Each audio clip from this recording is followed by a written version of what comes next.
Sasa twende kwenye hoja za wanaopinga mwanamke kufunika kichwa.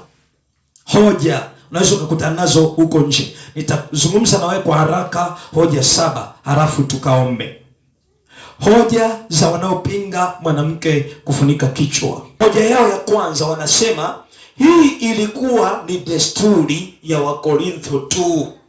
Teolojia inafundisha hivyo, hata watu wengine pia wanafundisha hivyo, ya kwamba hii ilikuwa ni desturi ya Wakorintho tu. The same way tukihubiri kwa habari ya mapambo, wanajitetea hivyo hivyo, ya kwamba Paulo aliwaandikia hao ya kwamba wajistiri kwa adabu, kwa sababu wakati huo kulikuwa na mambo 1, 2, 3.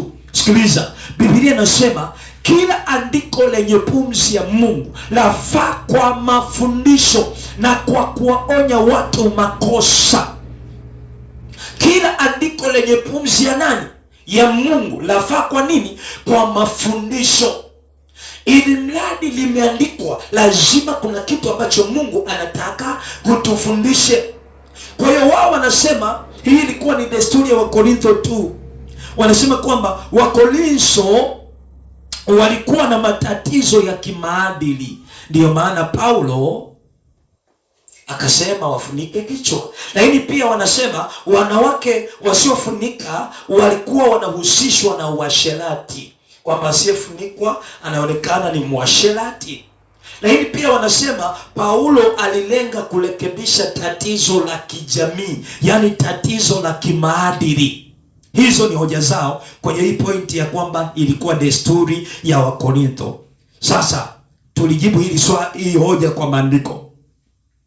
Katika maandiko haya tuliyoyasoma tangu Wakorintho wa kwanza 11 mstari wa kwanza hadi wa 16, Paulo hatoi sababu za kijamii ama sababu za kimaadili, bali Paulo anasema huu ni utaratibu wa makanisa ya Mungu, na ametoa sababu kama nilivyokueleza: uumbaji, utaratibu wa kimamlaka, mwanamke kama utukufu wa mwanaume. Kwa hiyo hoja za Paulo sio za kijamii, sio za kisayansi, sio za kifalsafa, ni hoja za kiroho. Hajagusia jamii iliyomomonyoka kimaadili. Hajasema anawaandikia Wakorintho walioharibika maadili. Anatoa hoja zake kama kanuni za kiroho nilivyokueleza. Kwa hiyo hoja hii inakuwa dhaifu, kwamba hii ilikuwa desturi ya Wakorintho tu. Kama ingekuwa desturi ya Wakorintho, basi Paulo angetoa taratibu na hoja kulingana na jamii ya Wakorintho. Lakini anatoa hoja za kiroho ambazo ni kweli tunapozisoma zinatugusa hata sisi. Hoja ya pili, hoja za wanaopinga mwanamke kufunika kichwa. Wanasema ya kwamba nywele ndefu ndizo ziko badala ya kufunika kichwa. Nywele ndefu zimekuwa badala ya kufunika kichwa. Mstari wa 15 anaposema nywele ndefu ni fahari kwake, lakini pia kwa sababu nywele hizo ni badala ya mavazi. Hili tumeliangalia. Ni hivi, Biblia imesema nywele ndefu ni badala ya mavazi, haijasema nywele ndefu ni badala ya kufunika nini? Kichwa. Zile nywele ndefu mwanamke umepewa kama fahari, lakini zaidi unaziona hizi nywele ni utukufu wa mwanaume. Unapoingia chumbani kwako, mko mle sasa, umefungua kitambaa chako, anaziona, unakuwa ni utukufu wa mwanaume anapoziona jinsi zilivyo. Bwana Yesu asifiwe sana. Sasa huo utukufu wa mwanaume unatakiwa kufunikwa.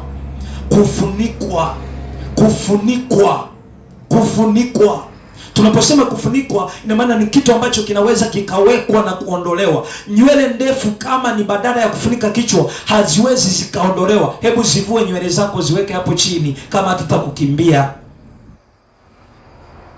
Kama nywele zingekuwa badala ya kufunika kichwa, zingekuwa ni kitu kinachovuliwa, kwa sababu kufunika ni kuweka juu ya na kutoa.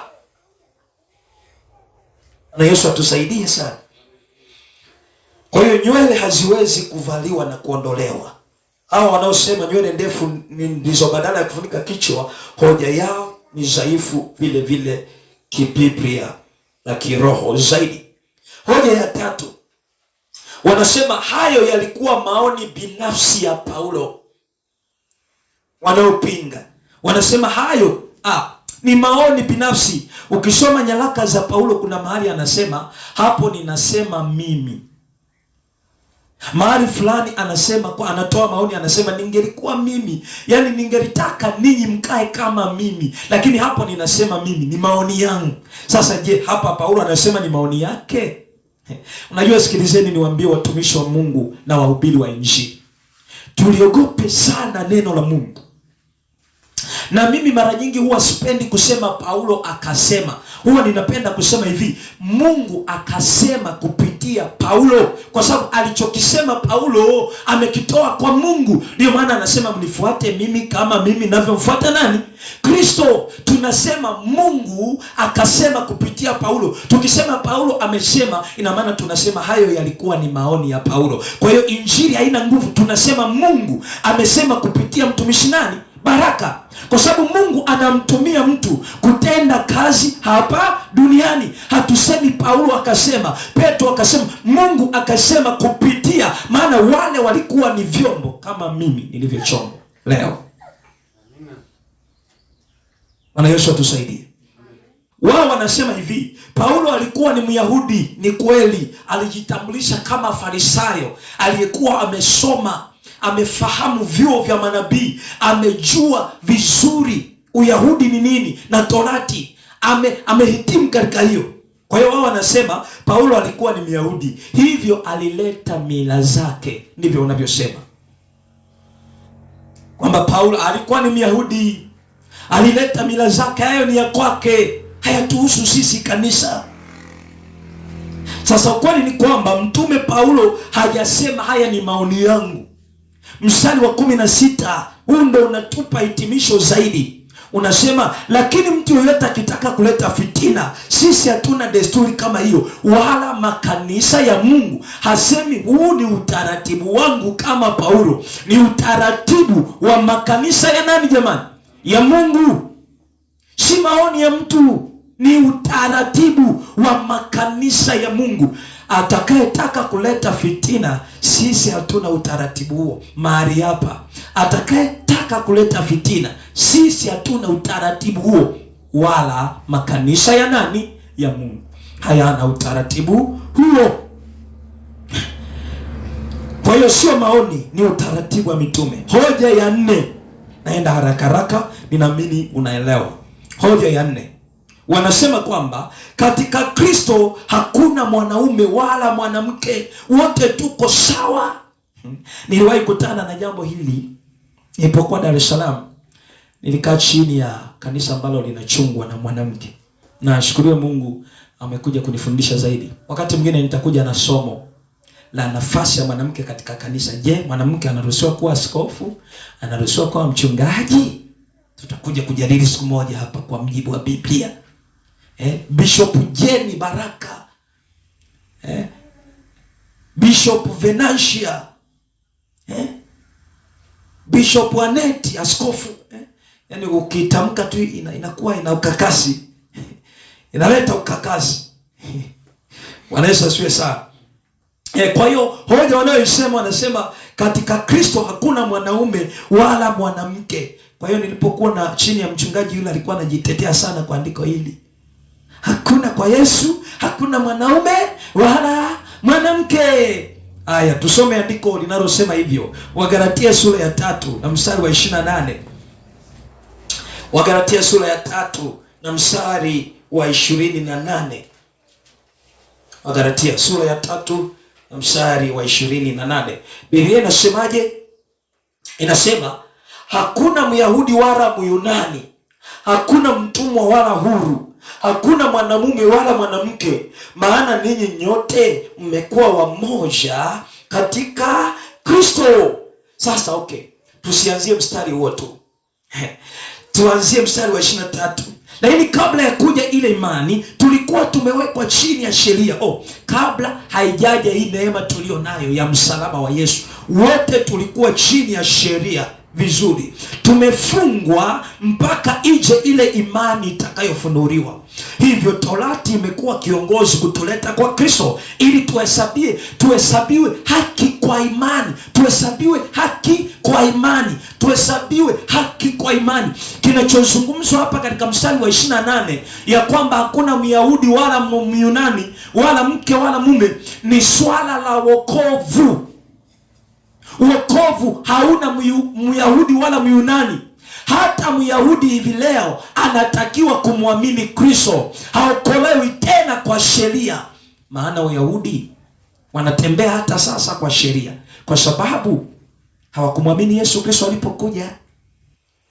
Kwa hiyo kumbe Biblia inaposema hakuna Myahudi wala Mgiriki, inazungumzwa swala la wokovu, sio swala la kufunika kichwa. Bwana Yesu asifiwe sana. Mstari wa 26, kwa kuwa ninyi nyote mmekuwa wana wa Mungu. Sisi sote wanaume, wanawake, Wayahudi, Waafrika, Wazungu, tumekuwa mmoja. Anasema kwa kuwa ninyi nyote mmekuwa wana wa Mungu kwa njia ya imani katika Kristo Yesu. Maana ninyi nyote mliobatizwa katika Kristo mmemvaa Kristo. Mstari wa 28 ndo naingia. Hakuna Myahudi wala Myunani, hakuna mtumwa wala huru, hakuna mwanaume wala mwanamke, maana ninyi nyote mmekuwa wamoja katika nani? Kristo. Tunapoamini tunakuwa wamoja katika nani? Kristo. Tunahesabiwa haki kwa imani kwa njia ya Yesu Kristo. Sio swala la kufunika kichwa. Unajua hakuna mwanaume wala mwanamke. Kwa hiyo mwanamke anaweza akavaa suruali, mwanamke anaweza akapiga msamba, mwanamke anaweza akacheza mpira wa mguu, mwanamke. Hakuna hoja za kishamba ambazo hazina mashiko sawasawa na neno la Mungu. Tuko sawa wote kwenye wokovu. Ni kweli. Yaani jidai linga mwanamke, tuko sawa wote, tunahesabiwa haki kwa imani. Lakini hiyo haibadilishi utaratibu wa Mungu. Bwana Yesu asifiwe sana. Bwana Yesu asifiwe sana. Kwa hiyo kinachozungumzwa hapa ni usawa katika wokovu. Wote tunahesabiwa haki na kuokolewa kwa imani katika Kristo Yesu.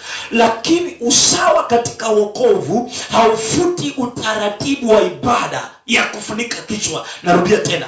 Usawa katika wokovu ya kwamba hakuna Myahudi wala Myunani, hakuna mtu mume wala mtu mke, hakuna mtumwa wala mtu huru, haufuti utaratibu wa mwanamke kufunika kichwa.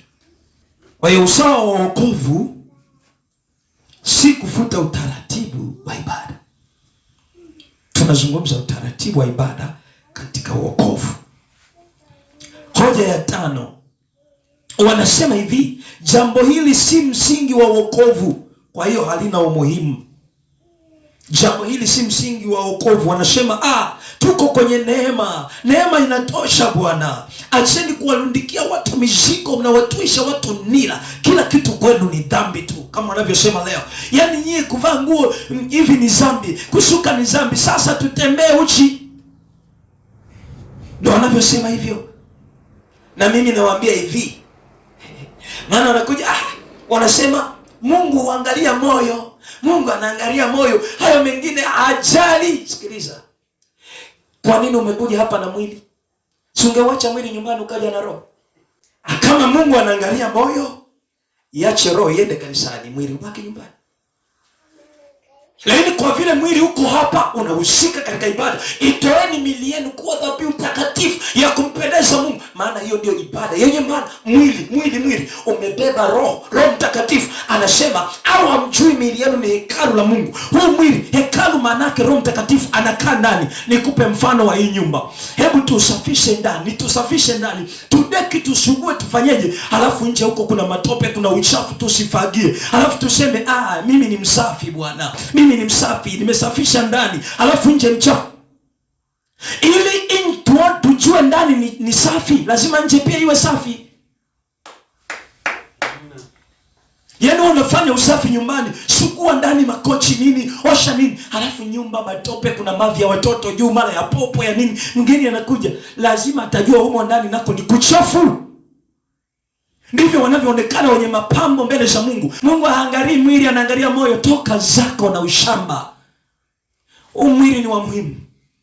Yaani kama Roho Mtakatifu anakaa ndani, anaitwa Roho Mtakatifu. Roho Mtakatifu sio mchafu. Na kilichoko ndani ya moyo ndicho tunakiona nje. Hauwezi ukakitenda kitu usichokipenda. Kwa hiyo unazungumza vema ya kwamba Mungu anaangalia moyo. Unajua, nisikilize nikwambie kitu ambacho kanisa la sasa linakikosea sana. Kanisa la sasa, kitu ambacho tunatakiwa kukulisaidia ni kulijulisha dhambi ni nini. Ndio maana tunaifunua dhambi, watu wanakasirika. Kwa sababu yale wanayoona si dhambi ni dhambi. Yaani shida iko hapo. Uchafu leo unaitwa usafi. Mpasuo leo unaitwa usafi. Kuvaa nguo kama vile nyoka, gamba la nyoka ni usafi. Kuvaa nguo suruali zimebana unaitwa usafi. Yaani ni uchafu. Hili ni hekalu la Mungu. Hili ni hekalu, anakaa Mungu. Moyo wako ni madhabahu ya Mungu. Je, Mungu anaweza akakaa mahali pachafu, akae ndani halafu nje ni pachafu? Mungu feki? Bari Yesu, Simoni mchawi yumo humo. Haya. Kwa hiyo wao wanasema jambo hili si msingi wa wokovu, kwa hiyo halina umuhimu. Neema neema imetafasiriwa vibaya. Nisikilize nikupe fasiri ya neema. Neema ni upendeleo tuliopewa wa Yesu kutufia. Neema si uhuru. Tumeokolewa kwa neema. Unajua wokovu huu haukuwa wa kwetu. Sikiliza nikwambie, wokovu huu ulikuwa wa Wayahudi. Yesu alikuja kwa Wayahudi. Soma vizuri maandiko. Soma habari za mwanamke Mkananayo. Anasema Bwana wangu hata mbwa anakula makombo yanayoanguka kwa bwana wake. Yaani inamaanisha ya kwamba Yesu alikuja kwa Wayahudi. Kwa hiyo ule uponyaji haumfai mwanamke Mkananayo, ni wa Wayahudi tu. Wayahudi walipomkataa ndipo na sisi tukapata neema na upendeleo. Yaani Wayahudi wamekatwa, tumepandwa sisi. Ndio maana muda sio mrefu neema hii ikiondolewa, wokovu utarudishwa kwa Wayahudi wenye wokovu wao. Sisi mlango utafungwa. Ielewe neema. Neema si kukaa kama mtu anavyotaka. Kuisha, usinikemee, usinionye, unajua wewe.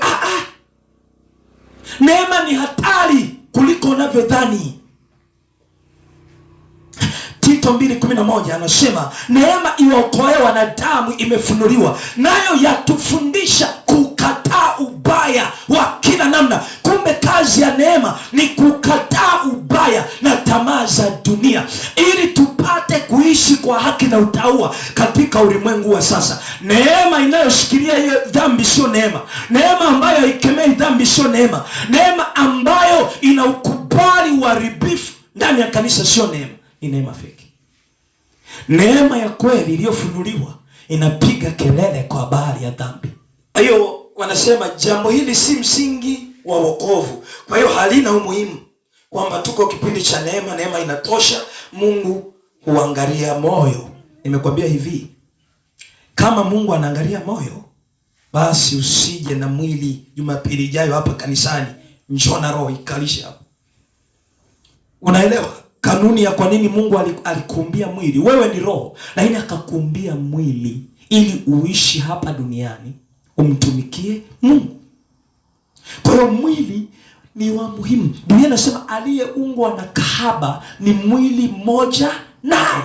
Yakobo 2:17, imani pasipo matendo imekufa. Unasema unamwamini Kristo, hautaki kutii maagizo yake. Samueli wa kwanza 15:22, kutii ni bora kuliko dhabihu. Ndiyo, inaweza kweli ikawa kufunika kichwa sio msingi wa wokovu, lakini ni agizo la utaratibu wa ibada. Tunapima kwamba unamwamini Yesu kama unatii maagizo yake. Kwa sababu Yakobo 2:17 anasema imani pasipo matendo imekufa. Samueli anamwambia Sauli, kutii ni bora kuliko sadaka. Kwa nini usitii yale Mungu anayokuambia? Kwa hiyo jambo hili na hoja hii haina mashiko kwa mjibu wa Biblia. Hoja ya 6 ya watu ambao wanapinga mwanamke kufunika kichwa.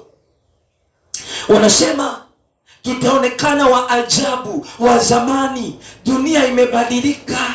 mambo yanabadilika, mavazi yamebadilika, tutaonekana wa zamani. Yaani ujifunge, utaonekana mbibi. Nikaona mafundisho ya mwanamke mmoja, sio ni mchungaji yule, anasema binti, usivae kishamba, vaa kama uko sokoni. Yaani mabinti zetu hao wavae kama wanatafuta wako sokoni. Wao unavaa gauni refu limekufunika, nani atakuona? Mafundisho hayo yamejaa, wako wanafundisha hivyo. Mambo yamebadilika, unafunga matambao, unakuwa kama bibi kizee. Vaa vizuri, vaa kasuruali kako, makalio yaonekane, miguu ya pia yaonekane, tembea uko sokoni. Ndio maana hauolewi. Sikiliza, hatuolewi kwa sababu tumevaa suruali. Ndio maana wote walioolewa hivyo ndoa zao ni ngumu. Hata sahi kuna tofauti kati ya ndoa ya Mungu na ndoa ya akili zako na ndoa ambayo umepewa na shetani. Kuna ndoa hizo tatu. Na huwa napenda tena kusema hivi, ile mimi ninampenda Aneti haimaanishi ni kusudi la Mungu tuoane. Tofautisha hisia zako, akili zako na kupenda kwako na mapenzi ya Mungu. Yaani unaweza kumtazama maana ukampenda, ni moyo wako, lakini je, ni mapenzi ya Mungu? Kwa hiyo wanasema tutaonekana wa ajabu wa zamani. Dunia imebadilika, mambo yamebadilika. Twende na wakati jamani, twende na wakati. Unahubiri injili gani mtumishi Baraka? Twende na wakati. Injili ya sasa ni ya mafanikio. Hautaki magari wewe, hautaki kuendesha magari, hautaki kujenga kanisa kubwa. Bwana, wewe mtumishi Baraka vipi? Wa zamani wewe, unashikilia injili ya zamani. Sikiliza, injili ya zamani ndiyo injili halisi. Biblia inasema tujapokuwa wajinga hatutapotea katika njia hiyo. Hii injili ama njia hii unaweza ukaiona ni ya kijinga, ya kishamba, anavaa masuruali makubwa. Wa zamani, wazee wa zamani. Nisikiliza nikwambie, ni kweli nguo zinabadilika, ni kweli suti zinabadilika, ni kweli magauni yanabadilika, lakini lazima yatunze kanuni ya kujisitiri. Hiyo kanuni, standard ya kujistiri lazima itunzwe. Badiliko lolote linalokiuka kanuni ya kujistiri, hilo sio badiliko la kimungu. Na zaidi Mungu habadiliki. Unajua kuna kitu cha ajabu, Mungu ndio mwanzilishi wa mavazi. Alipofika anapiga miruthi yake, anaenda Edeni. Nikamtembelea Adamu rafiki yangu, kila saa 9 anaenda lala, sio alikuwa amebeba hapo, sio amempelekea swali gani? Haleluya, sio alikuwa anamsifu nani? Ila yeye ndiyo Mungu, mimi sitaki kujua, yeye ni Mungu. Akawa anaenda, alipofika anatazama, anamwona Adamu hayuko kwenye nafasi. Anamwita Adamu, uko wapi? Mbona sijazoea, ulikuaga hapa bwana, leo haupo, uko wapi? Anasema niko huku, niko uchi. Nani amekwambia uko uchi? Anasema hebu njoni kuone jinsi ulivyo. Akaenda Adamu na mke wake amejificha huko mgongoni. Anawakuta Adamu wamechanachana majani, wameweka hapa na hapa na hapa na huku. Akasema hayo sio mavazi, ingawa umetenda dhambi, lakini mavazi yanayofunika hapa tu alafu makalio wazi hapa tu alafu mgongo wazi, hayo sio mavazi. Biblia inasema akamuua mnyama akawatengenezea mavazi ya ngozi. Ina maana yale mavazi waliojitengenezea wao hayakuwafaa. Hatuvai kama tunavyotaka, tunavaa kama Mungu anavyotaka. Sema amina. Walitengeneza, akakuta wamevaa modo, wamevaa kanguo kakulalia.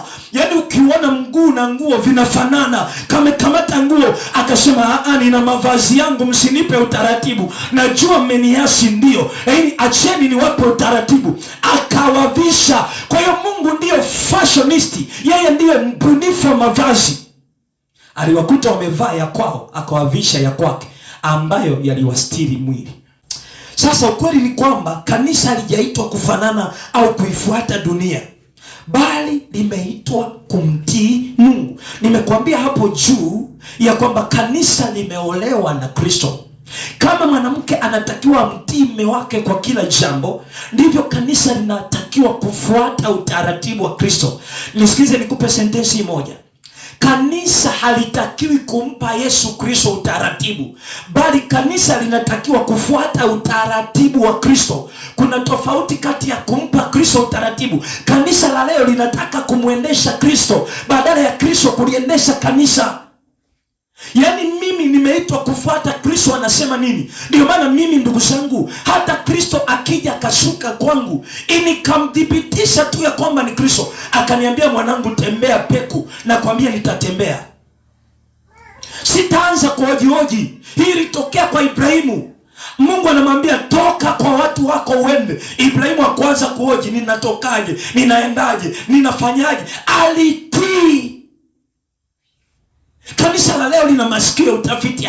Linaulizia, ngoja nikamuulizie mchungaji wangu kama ni kweli. Nishaikutana mtu wa hivyo, namhubiria Yesu, nikamuulizie. Yaani imani ameiweka kwa mchungaji. Mchungaji akisema hapana, hafuati. Wana wa Beloya waliposikia injili ya mtume Paulo, sikiliza, aliyekuwa na ubiri ni Paulo, aliyekuwa na upako, hata kitambaa chake kiliponya, vivuli vyao viliponya. Lakini walipofika Beloya wakahubiri injili, Biblia inasema wakasema, ngoja Paulo, tunaelewa una nguvu na upako, subiri, hebu tukae chini. Biblia inasema wakayachunguza na maandiko. Hawakuamini tu kwa sababu Paulo alikuwa na ubiri, walichunguza, walipojua ni kweli wakatii. Hiyo hii hoja ya tutaonekana wa ajabu, dunia imebadilika, kwanza inampinga Mungu anayesema wala msifuatishe namna ya dunia hii, bali mgeuzwe. Ndugu zangu, shetani ni mungu wa dunia. Yaani yeye yupo, anataka kuharibu kila mfumo wa kimungu ili tuweze kumtii yeye, yaani kumwabudu bila kujua. Shetani anachokitaka mtumishi Samsoni, tumtii bila kujua. Yohana 15:19. Yohana 15:19, Biblia inasema kama mngekuwa wa ulimwengu, ulimwengu ungewapenda walio wake. Lakini kwa kuwa ninyi si wa ulimwengu, bali mimi niliwachagua katika ulimwengu, kwa sababu hiyo ulimwengu huwachukia. Kumbe sisi si wa ulimwengu. Kwa nini tuyafuate ya ulimwengu? Ulimwengu ndio maana unatuchukia. Ulimwengu ndio maana haututaki kabisa, kwa sababu sisi si wa ulimwengu. Hoja ya 7, hoja ya mwisho. Wanasema kwamba Biblia haiweki wazi ni kitambaa gani. Hivyo ni hiari, kwamba Biblia haijabainisha kwamba tufunike sasa kwa kitambaa gani, kwa namna ipi. Kwa hiyo hilo swala ni hiari tu, atakayefunika ni sawa, asiyefunika ni sawa vile vile. Sikiliza, ni kweli Biblia haisemi rangi wala umbo la kitambaa cha kufunika, lakini inachosema ni afunikwe. Hiyo ni muhimu sana. Afanye nini? Afunikwe. Ingawa haijabainisha rangi wala umbo la kitambaa, lakini Biblia inasema lazima afunikwe. Uhuru wa kutokusema aina ya kitambaa si uhuru wa kupuuza agizo. Biblia kutokuweka kitambaa ama kutokusema rangi au umbo isiwe uhuru wa kupuuza agizo la kufunika. Naomba nitoe hitimisho kwa hoja hizi. Hoja hizi nyingi zinazopinga mwanamke kufunika kichwa, jambo la kwanza si za maandiko, lakini jambo la pili ni za kisasa. Dunia imebadilika. Lakini tatu, zinatafuta kupunguza uzito wa andiko. Hakuna hata moja inayobatilisha agizo la kufunika kichwa. Haipo hata moja. Kati ya hoja hizi ambazo tumejifunza, haipo hata moja inayobatilisha agizo la kufunika kichwa. Ndugu zangu, historia ya kanisa inaonyesha utaratibu huu ulikuwepo tangu mitume. Tunapolisoma kanisa la kwanza, na uzuri ni kwamba mtume Paulo alihudumu kwenye kanisa la kwanza la Efeso. Kwa hiyo utaratibu huu ulikuwepo. Lakini pia ushahidi wa pili, ninazungumza ushahidi wa kihistoria. Ushahidi wa pili ni ushahidi wa lugha. Unajua Biblia hii Agano Jipya imeandikwa kwa lugha ya Kigiriki. Kwa hiyo kuna ushahidi wa lugha ya Kigiriki. kile Kigiriki cha awali, neno linalotumika linatamkwa hivi, katakalupto. Maana yake kufunika kwa juu, kufunika kwa kitambaa, kufunika kwa makusudi. Ninakwambia ushahidi wa kihistoria na ushahidi wa lugha ya Biblia. Tunapokuwa mara nyingi tunafasiri maandiko, tunaenda kwenye original language iliyoandikwa, ilikuwa ina maana gani hasa? Sasa tukienda kwenye lugha ya Kigiriki, maana ya neno hili nililokusomea katakalupto, maana yake kufunika kwa juu, kufunika kwa kitambaa, kufunika kwa makusudi.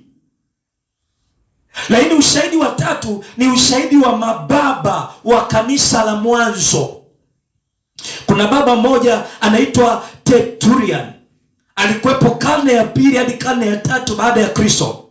Aliandika kitabu kinachoitwa De Virginibus Virendis, lugha ya Vatican, yaani kuhusu mabikira kufunika kichwa. Anasema hivi, wanawake wa Kristo walioolewa na wasioolewa wanapaswa kufunika vichwa vyao wakati wa maombi. Huu ni ushahidi wa mababa wa zamani. Lakini kuna ushahidi wa baba mwingine anaitwa Clementi wa Alexandria, karne ya 2 baada ya Kristo. Yeye anasema ni wajibu wa mwanamke kuvaa ushungi ili kuonyesha unyenyekevu na utii. Ni wajibu wa mwanamke kufunika kichwa ili kuonyesha unyenyekevu na utii, kunyenyekea kwa nafasi uliopewa ya kumilikiwa na utii wa utaratibu wa Mungu aliyoweka, utaratibu wa mamlaka. Lakini kuna shahidi mwingine, baba mwingine anaitwa Hippolytus wa Roma, karne ya 3 baada ya Kristo. Yeye anasema wanawake wafunike vichwa vyao wakati wa ibada. Sasa haya yote yalikuwa kabla ya Ukatoliki wa baadaye au mageuzi ya kitu kinachoitwa Injili. Bwana Yesu atusaidie sana. Turejee tu nyuma miaka michache, watumishi wa Mungu mliozaliwa miaka ya nyuma hapo. Utaratibu wa kujistiri kwa mwanamke ulikuwa, mavazi yake, adabu yake. Utaona mambo yanazidi kubadilika kwa kadri mageuzi yanavyoendelea. Ndio maana hata leo mwanamke kupiga magoti, na yeye anasema kwamba na mimi ni mwanaume. Unajua kupiga magoti ni ishara ya utii na unyenyekevu. Sio jambo la colonization. Hapana. Yaani huu ni utii tumeukuta Deogratias. Submission, women submission. Bwana Yesu atusaidie sana. Hasa zamani wanawake walikuwa wanapiga magoti yanafika hapa. Lakini ikaja miaka ya kati hapo wakaanza hivi. Ikaja miaka sasa hivi yamekuja hivi. Sasa hivi imekuja shikamo. Baadaye itakuwa na shikamo itapotea kabisa. Ni sawa na mavazi. Zamani mwanamke alikuwa anavaa humu miguuni. Karne zilivyoendelea yakaanza kufika humu.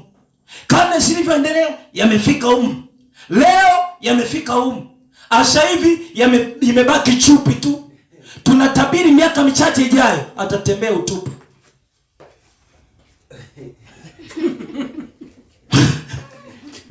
Simama mahali ulipo. Bwana Yesu, ninakushukuru kwa neema. Asante kwa neno lako. Asante kwa kutufundisha. Ninaamini walio wako wameshikia. Nami Mungu nimefikisha kile ambacho umeweka mbele yangu. Kwa jina la Yesu Kristo wa Nazareti. Ninakushukuru Mungu. Endelea kutufundisha, endelea kutusaidia. Ni ombi langu, si kwa akili zetu wala hekima yetu, bali Mungu ni kwa nguvu zako na uwezo wako. Katika jina la Yesu ninakuhimidi Mfalme, ninakushukuru Bwana. Ninaamini wako waliokuwa wanafanya tu pasipo kujua maana yake, na leo Mungu umewafundisha ya kwamba ni kiroho zaidi kuliko wanavyodhani. Ninaomba neema ya kutii, ninaomba neema ya kufuata mapenzi yako, ninaomba neema ya kutembea katika makusudi yako. Mungu, tuko tayari kutii yale yote ambayo umekusudia, ili Bwana tupate kutembea katika mapenzi yako. Ninakutukuza nikikuhimidi, ni katika jina la Yesu Kristo Tuseme amen.